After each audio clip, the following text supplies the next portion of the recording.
Hey, what is up, everybody? This is Matt with a Hardcover comic, and I'm going to be starting a brand new series featuring one hidden gem book that I think more people should know about. Some of these might be books you have never ever heard of, whereas other ones might be books that you've heard of and maybe even read, but maybe they're just not as popular as I feel that they should be. So therefore, I want to showcase them and really kind of give them their due. So stay tuned because this first one is one of my all-time favorite indie books titled Superhuman Resources.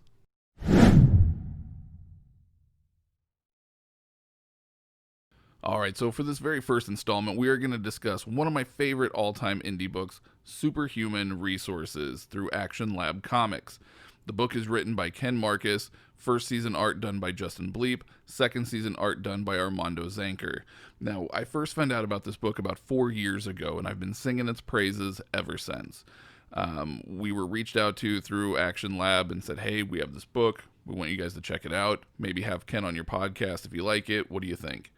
So we did, and I read it, and I became just an instant fan. I was just probably one of the biggest fans of this book. I laughed really hard. It is super funny, laugh out loud funny. It's gotten a lot of praise from people like Joe Kelly and Mike Allred.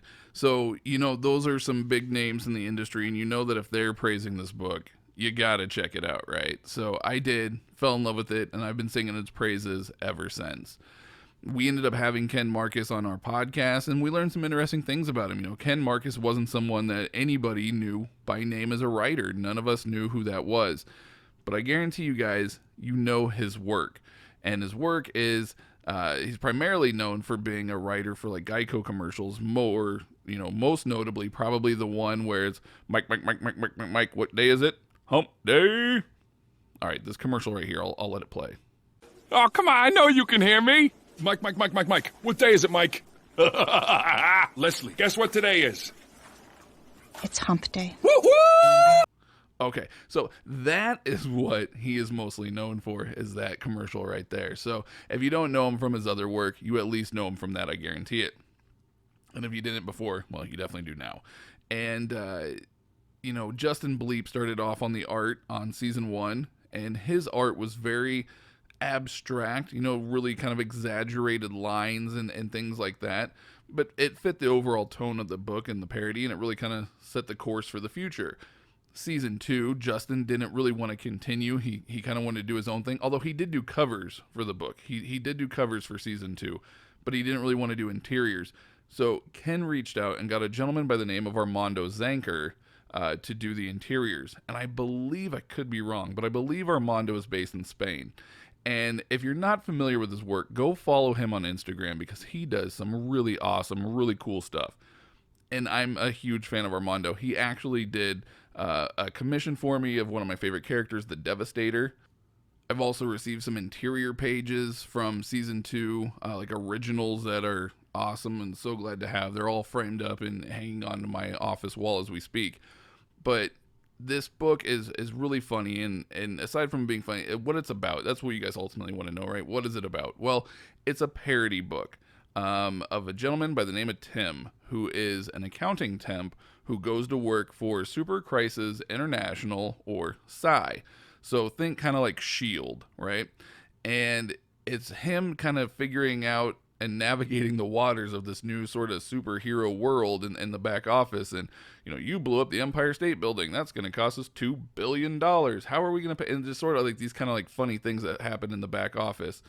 And then there's ultimately, that's kind of how it starts off. And then he ultimately kind of has to become a hero, and he has to save Psy. And he's, very unsure of himself and how he's going to do this, because he's kind of like your little stereotypical pocketbook accounting nerd.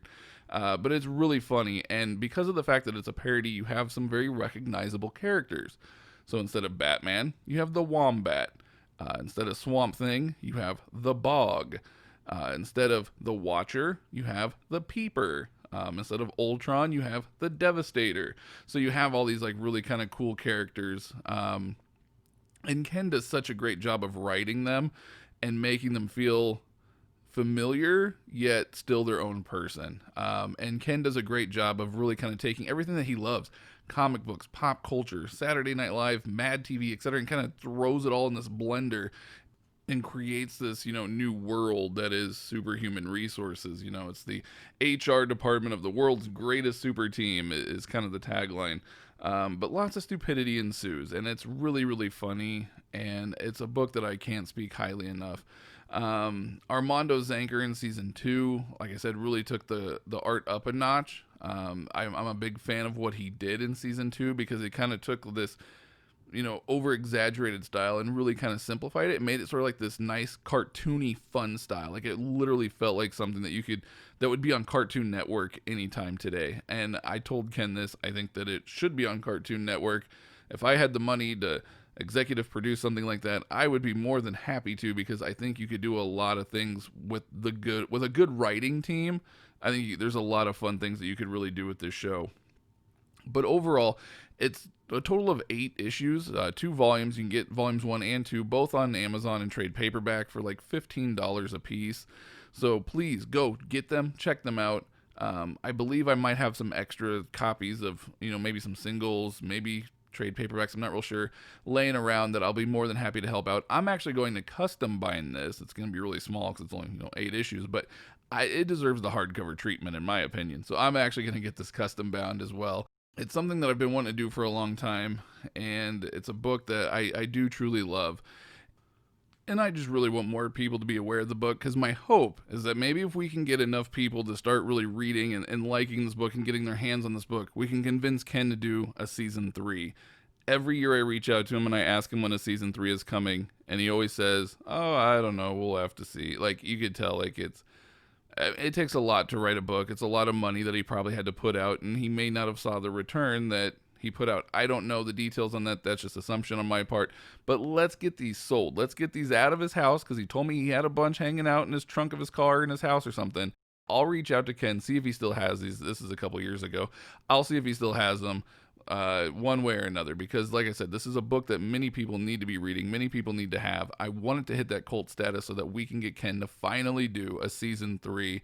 I think that would be great. Get Armando back on board to do it if he's down. Like, I just really want more of this book because I'm selfish, and it's great and it's lovely, and let's do it. So I'm taking this opportunity of this new series that I'm creating here on our channel to tell you guys about hidden gems of books that I've discovered, and to help get word out on books you've probably never heard of. So until next time, thank you guys for watching, and the power is yours.